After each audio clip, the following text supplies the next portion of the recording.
First നമ്മൾ കഴിഞ്ഞ ക്ലാസ്സിൽ ഗുഡ് സമാരിറ്റൻ്റെ പാരബിൾ പറഞ്ഞപ്പം ഒസ്നേട്ടൻ എസിക്യലിൽ അതിൻ്റെ അതേ സെയിം സ്റ്റോറി ഉണ്ട്. എസിക്യൽ 16 അത് തന്നെ പറഞ്ഞിട്ടുണ്ടെന്ന് പറഞ്ഞു.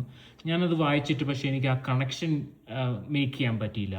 അപ്പം ഒന്നുകൂടെ ഒന്ന് എസിക്യൽ ഒന്ന് എക്സ്പ്ലെയിൻ ചെയ്യുക, how it's related to righteousness and the parable of the good Samaritan. അതൊന്ന് എക്സ്പ്ലെയിൻ ചെയ്യാമോ? തീർച്ചയായിട്ടും റൈറ്റ് സമരിറ്റിൻ്റെ പാരബിളായിട്ടുള്ള കണക്ഷനല്ല. എന്നാൽ ഞാനെന്ന് പറഞ്ഞു, ഒരു മനുഷ്യൻ പാപത്തിൽ കിടക്കുന്ന ഒരു മനുഷ്യൻ, ദൈവസന്നിധിയിൽ നകന്ന ഒരു മനുഷ്യൻ്റെ പിക്ചറാണ് നല്ല ശമരിക്കാരിൽ നമ്മൾ കാണുന്നത്. കള്ളന്മാരെ കലാകപ്പെട്ട് വസ്ത്രമഴിച്ച് അർത്ഥപ്രാണനായിട്ട് വിട്ടേച്ചു പോയ ഒരു മനുഷ്യനെ നമ്മൾ ഗുഡ് സമരിറ്റനിൽ കാണുന്നത്. എസെക്കിയേൽ 16 നമ്മൾ പഠിക്കുമ്പോഴേക്കും എസെക്കിയേൽ 16 നമുക്കൊന്ന് എടുക്കാം. 16 എടുത്താൽ അത് തുടങ്ങുന്നത് ഇസ്രായേലിൻ്റെ അവിശ്വസ്തത അല്ലെങ്കിൽ യെരുശലേമിൻ്റെ അവിശ്വസ്തത എന്ന് പറഞ്ഞാൽ തുടങ്ങുന്നത്. Okay, we are the New Testament Jerusalem. അപ്പോൾ പഴയ നിയമത്തിൽ പറഞ്ഞിരിക്കുന്നതെല്ലാം നമ്മളായിട്ട് ബന്ധപ്പെടുത്തി പഠിക്കുമ്പോഴേ നമുക്കത് വ്യക്തമായിട്ട് മനസ്സിലാകത്തുള്ളൂ എന്ന് ഞാൻ പറഞ്ഞായിരുന്നു. അപ്പോൾ അതിൻ്റെ 1-2 വാക്യങ്ങളൊന്ന് വായിച്ചാൽ, ഒരു 5 വരെ വാക്യങ്ങളൊന്ന് വായിച്ചാട്ടെ. യഹോവയുടെ അരുളപ്പാട് എനിക്കുണ്ടായതെന്തെന്നാൽ, മനുഷ്യപുത്ര, നീ യെരുശലേമിനോട് അതിൻ്റെ മ്ലേച്ഛതകളെ അറിയിച്ച് പറയേണ്ടത്, യഹോവയായ കർത്താവ് യെരുശലേമിനോട് ഇപ്രകാരം അരുളി ചെയ്യുന്നു, നിന്റെ ഉൽപ്പത്തിയും നിന്റെ ജനനവും കനാൻ ദേശത്താകുന്നു. നിന്റെ അപ്പൻ അമോര്യനും അമ്മ ഹിത്യ സ്ത്രീയും അത്രേ. നിന്റെ ജനനവസ്തുതയോ, ജനിച്ച നാളിൽ നിന്റെ പൊക്കിൾ മുറിച്ചില്ല, നിന്നെ വെള്ളത്തിൽ കുളിപ്പിച്ച് വെടിപ്പാക്കിയില്ല, ഉപ്പ് തേച്ചില്ല, തുണി ചുറ്റിയതുമില്ല. നിന്നോട് മനസ്സലിവ് തോന്നിയിട്ട് ഇവയിൽ ഒന്നെങ്കിലും നിനക്ക് ചെയ്തു തരുവാൻ ഒരു കണ്ണിനും നിന്നോട് കനിവുണ്ടായില്ല. നീ ജനിച്ച നാളിൽ തന്നെ അവർക്ക് നിന്നോട് വെറുപ്പായി തോന്നിയതുകൊണ്ട് നിന്നെ വെളിമ്പ്രദേശത്ത് ഇട്ടുകളഞ്ഞു. മതി. അപ്പോൾ ഞാൻ ഒത്തിരി കാര്യങ്ങൾ അതിനകത്ത് എക്സ്പ്ലെയിൻ ചെയ്യാനുണ്ട്. അപ്പനെക്കുറിച്ചും അമ്മയെക്കുറിച്ചും അമോര്യരെ ഹിത്യർ എന്നൊക്കെ പറയുന്ന. എന്നാലും നമ്മൾ നല്ല ശമരിക്കാരനായിട്ടില്ലെങ്കിൽ ആ ഒരു പാപത്തിൽ വീണിടക്കുന്ന ഒരു മനുഷ്യൻ്റെ അവസ്ഥ കാണിക്കാനായിട്ട് അത് മുഴുവൻ ഞാൻ എക്സ്പ്ലെയിൻ ചെയ്യുന്നില്ല. എന്നാൽ അതിൻ്റെ 4-ാം വാക്യം 5-ാം വാക്യം നമ്മൾ വായിക്കുമ്പോഴേക്കും ജനിച്ച വസ്തുതയൊക്കെ പറയുന്നു. ജനിച്ച നാളിൽ നിൻ്റെ പൊക്കിൾ മുറിച്ചില്ല, നിന്നെ വെള്ളത്തിൽ കുളിപ്പിച്ച് വെടിപ്പാക്കിയില്ല, ഉപ്പ് തേച്ചില്ല, തുണി ചുറ്റിയതുമില്ല. നിന്നോട് മനസ്സലിവ് തോന്നിയിട്ട് ഇവയിൽ ഒന്നെങ്കിലും നിനക്ക് ചെയ്തു വരാൻ ഒരു കണ്ണിനും നിന്നോട് കനിവുണ്ടായില്ല, ഒരു കണ്ണിനും. നീ ജനിച്ച നാളിൽ തന്നെ അവർക്ക് നിന്നോട് വെറുപ്പ് തോന്നിയതുകൊണ്ട് നിന്നെ വെളിമ്പ്രദേശത്ത് ഇട്ട് കളഞ്ഞു. അപ്പോൾ അവിടെയും യെരുശലേമിൻ്റെ അവിശ്വസ്തത എന്ന് പറഞ്ഞാൽ കാണിക്കുന്നത്. അപ്പോൾ വെളിമ്പ്രദേശത്ത് കിടക്കുന്ന, ജനിച്ച് വീണിട്ട് വെളിമ്പ്രദേശത്ത് കിടക്കുന്ന ഒരു ജാതിയുടെ ഇല്ലെങ്കിൽ ഒരു മനുഷ്യൻ്റെ ഒരു പിക്ചറാ അവിടെയും എസെക്കിയേലിലൂടെ ദൈവത്തിൻ്റെ പരിശുദ്ധാത്മാവ് വെളിപ്പെടുത്തി തരുന്നത്. അതിൻ്റെ അടുത്ത വാക്യം നമ്മൾ വായിച്ചാൽ, എന്നാൽ 6-ാം വാക്യം, എന്നാൽ ഞാൻ നിന്റെ സമീപത്തൂടി കടന്നു പോകുമ്പോൾ, ഓക്കെ, നീ രക്തത്തിൽ കിടന്നുരുളുന്നത് കണ്ടു നിന്നോട്, നീ രക്തത്തിൽ കിടക്കുന്നുവെങ്കിലും ജീവിക്കുക എന്ന് കൽപ്പിച്ചു. അപ്പോൾ രക്തത്തിൽ കിടക്കുമ്പോൾ മരിച്ചു കിടക്കുകയല്ല. ഇപ്പോൾ രക്തത്തിൽ കിടന്ന് ഉരുളുന്നത് ഇല്ലെങ്കിൽ രക്തത്തിൽ കിടക്കുന്ന കാഴ്ച, നല്ല ശമരുന്ന ഒരു മനുഷ്യൻ കള്ളന്മാരെ കലയപ്പെട്ടിട്ട് അവൻ അർത്ഥപ്രാണനായി മുറിവേൽപ്പിച്ച് വിട്ടിട്ട് പോയെന്ന് പറഞ്ഞതുപോലെ തന്നെ പാപത്തിൽ വീണ് കിടക്കുന്ന ഒരു മനുഷ്യൻ്റെ പിക്ചർ അവിടെ കാണിക്കുന്നത്, ഇല്ലെങ്കിൽ ഒരു ജാതിയുടെ ഒരു പിക്ചർ. അതാണ് രക്തത്തിൽ കിടന്ന് ഉരുളുന്നത്. ആർക്കും കനിവ് തോന്നിയില്ല, ആർക്കും രക്ഷിക്കാൻ പറ്റാത്ത. അവിടെ നല്ല ശമരിക്കാരൻ്റെ ഉപമ നമ്മൾ പഠിച്ചപ്പോൾ പറഞ്ഞു, ലേവ്യൻ കടന്നുപോയി, പുരോഹിതനും കടന്നുപോയി, ന്യായപ്രമാണവും കടന്നു, പൗരോഹിത്യത്തിനും കടന്നു, രക്ഷിക്കാൻ പറ്റാത്ത ഒരവസ്ഥയിൽ കിടക്കുന്ന ഒരു മനുഷ്യനെ നല്ല ശമരിക്കാരൻ വന്ന് രക്ഷിക്കുന്നു. ഇവിടെയും പ്രസവിച്ച നാളിൽ ഒന്നും ചെയ്തില്ല, നിന്റെ പൊക്കിൾ കഴിയില്ല, മുറിച്ചില്ല, തുണി ചുറ്റിയില്ല, വെളിമ്പ്രദേശിച്ചിട്ട് പോയി. പക്ഷെ ഞാൻ അല്ലെങ്കിൽ കർത്താവ് യേശുക്രിസ്തു രക്ഷകൻ സമീപത്തൂടി കടന്നു പോയപ്പോൾ നീ രക്തത്തിൽ കിടന്ന് ഉരുളുന്നത് കണ്ടു നിന്നോട്, നീ രക്തത്തിൽ കിടക്കുന്നുവെങ്കിലും, അതാണ് നീ പാപത്തിൽ കിടക്കുന്നുവെങ്കിലും ജീവിക്കുക എന്ന് കൽപ്പിച്ചു. അതേ, നീ രക്തത്തിൽ കിടക്കുന്നുവെങ്കിലും ജീവിക്കുക എന്ന് ഞാൻ നിന്നോട് കൽപ്പിച്ചു.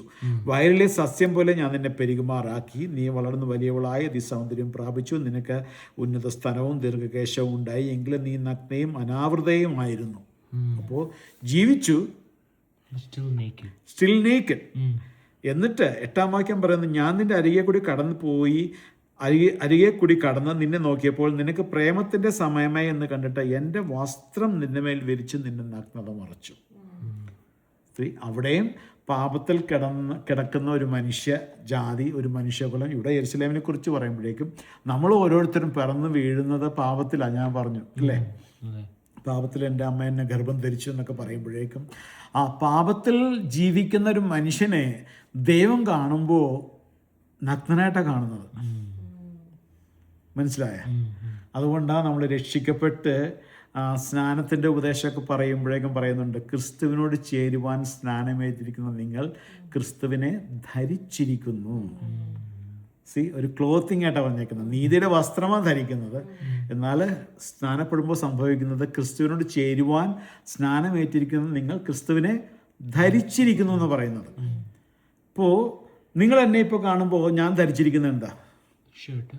ഈ ഷർട്ടാണ് നിങ്ങൾ കാണുന്നത് അല്ലേ? ഇതല്ലേ കാണുന്നത്?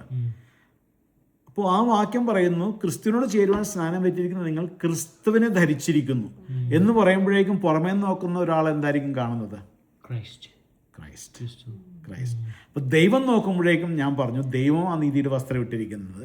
മനുഷ്യർ നോക്കുമ്പോൾ നമ്മുടെ കുറ്റവും കുറവും ഇതെല്ലാം കാണത്തുള്ളൂ, അത് മാത്രമേ കാണത്തുള്ളൂ. എന്നാൽ ദൈവം നമ്മളെ കാണുമ്പോൾ എങ്ങനെയാണ് കാണുന്നത്? Because we are clothed with Christ. ക്രിസ്തുവിനെ ധരിച്ചിരിക്കുന്നു. അപ്പം ഇവിടെയും ജീവിക്കുക എന്ന് പറഞ്ഞപ്പോൾ തന്നെ വസ്ത്രം കൊടുത്തില്ല. നിനക്ക് പ്രേമത്തിന് സമയമായി എന്ന് കണ്ടിട്ട് ഞാൻ എൻ്റെ വസ്ത്രം നിൻ്റെ മേൽ ധരിപ്പിച്ചു. അപ്പോൾ ഈ അധ്യായം മുഴുവനും പഠിച്ചാൽ നമുക്കിതെല്ലാം കാണാം. പിന്നെ മുന്നോട്ട് വരുമ്പോഴേക്കും മോതിരവിടുന്ന കാര്യം, മൂക്കുത്തിയിടുന്ന കാര്യം, ഇതെല്ലാം വരുന്നുണ്ട്. ഇതെല്ലാം പരിശുദ്ധാത്മാവിൻ്റെ കൃപാവരങ്ങളെയാണ് കാണിക്കുന്നത്. പഴയ നിയമമെല്ലാം പഠിക്കുമ്പോൾ നമുക്കിതെല്ലാം കാണാം.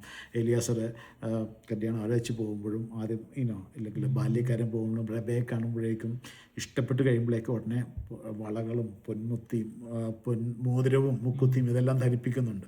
അപ്പോൾ അതെല്ലാം shows of the gift of the Holy Spirit. അപ്പോൾ ഇവിടെ ആദ്യമായിട്ട് ചെയ്യുന്നത് എന്താ? രക്തത്തിൽ കിടന്ന് ഉരുളുന്ന അല്ലെങ്കിൽ പാപത്തിൽ കിടക്കുന്ന ഒരു മനുഷ്യനെ ദൈവം കണ്ട് അവന് പ്രേമത്തിന് സമയമായി. ഇല്ലെങ്കിൽ ഇപ്പം നമ്മളും പുതിയ നിയമത്തിൽ നമ്മൾ നോക്കുമ്പോഴേക്കും ക്രിസ്തു നമ്മുടെ മണവാളനായി നിർമ്മല കന്യകയായി നിങ്ങൾക്ക് വിവാഹ നിശ്ചയം ചെയ്തിരിക്കുന്നു എന്ന് പറയുമ്പോഴേക്കും ഓൾറെഡി വൺസ് അത് ആ നിശ്ചയം നടക്കുമ്പോഴേക്കും നമ്മുടെ ആത്മാവിൽ വീണ്ടും ജനിക്കുമ്പോൾ ആത്മാവിനെ പരിശുദ്ധാത്മാവിന്റെ മുദ്രയിട്ടിരിക്കുന്നു എന്ന് പറയുന്നു. അതുപോലെ തന്നെ പുറമേ നീതിയുടെ വസ്ത്രവും ധരിപ്പിച്ചിരിക്കുന്നു. മനസ്സിലായില്ലേ?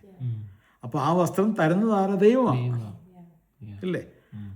അപ്പോൾ അത് ദൈവമാണ് ഇവിടെ വരിച്ചത്. അപ്പോൾ ഇതാണ് കണക്ഷൻ എന്ന് ഞാൻ പറഞ്ഞു. അപ്പോൾ പഴയ നിയമത്തിലും പുതിയ നിയമത്തിലും കർത്താവ് യേശു ക്രിസ്തു നീതീകരണത്തിൻ്റെ ഒരു ഉപമയായിട്ട്, അല്ലെങ്കിൽ സെൽഫ് റൈച്ചസ്നെസ് ആകാൻ ആഗ്രഹിച്ച ന്യായശാസ്ത്രിയോട് പറഞ്ഞ ആ ഉപമയുടെ വേറൊരു പിക്ചറാണ്. അത് ഇസ്രായേലിൻ്റെ പേരിൽ ഇവിടെ കാണിക്കുമ്പോഴേക്കും, യെരുശലേമിന് വേണ്ടി ഇവിടെ കാണിക്കുമ്പോഴേക്കും, അത് നമ്മൾ ഓരോരുത്തരുടെയും പിക്ചറാണ്. നമ്മൾ ഓരോരുത്തരും ഇങ്ങനെ ദൈവത്തിൻ്റെ സന്നിധിയിൽ രക്ഷിക്കപ്പെടാത്തൊരു മനുഷ്യനെ ദൈവം കാണുമ്പോഴേക്കും നഗ്നരായിട്ടാണ് കാണുന്നത്, ഉടുപ്പ് ഇല്ലാത്തവരായിട്ടിരിക്കുന്നത് അല്ലേ? ഞാനിങ്ങനെ പണ്ടൊരു ദേവദാസൻ പറയുന്നത് കേട്ടിട്ടുണ്ട്. വസ്ത്രം ധരിക്കാൻ ഇഷ്ടപ്പെടാത്ത രണ്ട് കൂട്ടരാരാന്നറിയാമോ? കൊച്ചു പിള്ളേരും ഇപ്പോൾ ജനിച്ചു വീഴുന്ന ശിശുക്കളും തലക്ക് സ്ഥിരമില്ലാത്തവരും അല്ലേ? ഭ്രാന്തൻ്റെ വചനത്തിലൊക്കെ വായിക്കുമ്പോഴേക്കും അവന് വസ്ത്രമെല്ലാം പറിച്ചെറിഞ്ഞ് സുബോധമില്ലാത്തവരും. അപ്പോൾ പലപ്പോഴും നമ്മളൊക്കെ പുറമെ വസ്ത്രം ധരിച്ച് നടക്കുന്നുണ്ട്, പക്ഷേ ദൈവത്തിൻ്റെ കണ്ണിൽ നോക്കുമ്പോഴേക്കും നഗ്നരായിട്ടാണ് കാണുന്നത്. അതുകൊണ്ട് ദൈവത്തിൻ്റെ നീതിയുടെ വസ്ത്രം നമുക്ക് വേണമെന്ന് പറയുന്നത് ആത്മീയ സ്പിരിച്വൽ സൈഡാണ് ഞാൻ പറയുന്നത്. അപ്പോൾ ആ കണക്ഷൻ കിട്ടില്ല. നീ പ്രസവിച്ച നാളിൽ ഞാൻ നിൻ്റെ അരികെ കൂടി കടന്നു പോയപ്പോൾ നിനക്ക് പ്രേമത്തിന് സമയമേ എന്ന് കണ്ടിട്ട് എൻ്റെ വസ്ത്രം നിൻ്റെ മേൽ വിരിച്ച് നിൻ്റെ നഗ്നത മറച്ചു. ഞാൻ നിന്നോട് സത്യവും നിയമവും ചെയ്തു, നീ എനിക്കുള്ളവളായിത്തീരുന്നു. കർത്താവ് നമ്മളെ വിലയ്ക്ക് വാങ്ങിയെന്ന് പറയുന്നത് അല്ലേ? വാഗ്ദത്തത്തിൻ്റെ അച്ചാരമായ പരിശുദ്ധാത്മാവ് തന്നിട്ട് നമ്മളെ മുദ്രയിട്ടിരിക്കുക അല്ലേ? ഞങ്ങളുടെ നാട്ടിലെ കൊച്ചിയിൽ ഇങ്ങനെ അച്ചാര കല്യാണം എന്ന് പറയും. എൻഗേജ്മെൻറ്റിന് അച്ചാര കല്യാണം എന്ന് ഇപ്പോഴും പറയുന്നത്.